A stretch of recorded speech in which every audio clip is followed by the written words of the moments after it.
So how did you create a character that so many of us already know and have seen? How do you make him you? Well, first of all, I never have seen an episode of The Fugitive all the way through, so I couldn't, imitate what David Jansen had done. I think my ambition is to create character out of those things which will help tell the story. And our story, while it's based on the same premise, has been broadened and widened in scope to suit the film, the movie world, rather than episodic television. And so the character necessarily is different to what David Jansen did. But in every case, my methodology is to create character to help tell story, because I think the alliance between character and story then is very strong and helps both the character and the story. Well, anything that helps describe the character that I play, and art direction does that. The place where I live has a very great influence on what you think about who the character is. Anything that relates to the character, makeup, I try to organize around the same idea that I have, so that we're all pulling as a team in the same direction. As well, I have an interest in the overall success of the film, and therefore I'm interested in the overall story.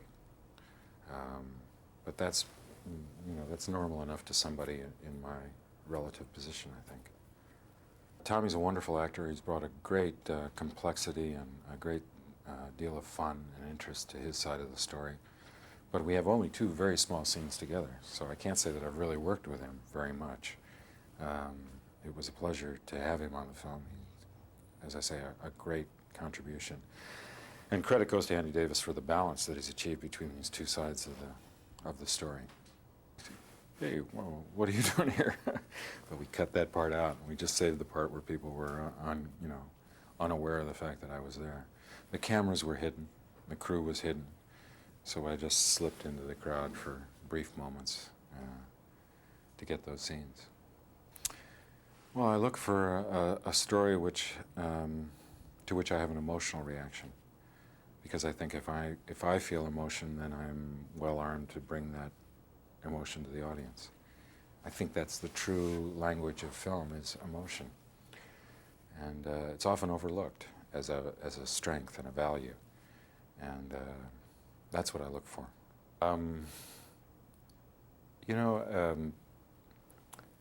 Yes, sure. I mean, I as an actor, I look at those parts and I think, oh boy, that's juicy. That would be fun to do.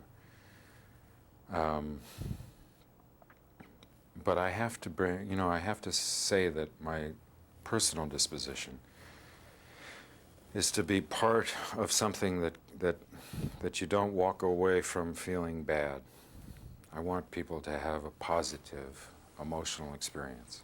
I want to be part of bringing them a feeling of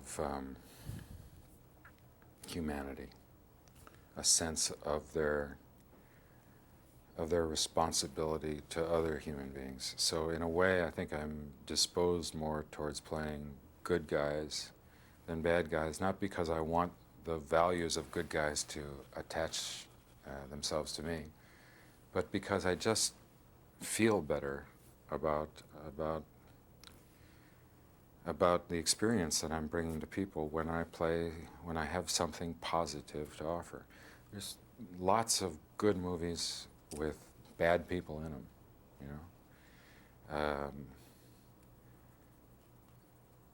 It's just not my personal disposition. I think it's a very moving dilemma. We know it's true. We pick up the newspaper every day and read about people who are freed after, 15 years for some crime they didn't commit. We know that the justice system is imperfect, that people make mistakes. It's a very, it's something to give important consideration to, the power of the establishment.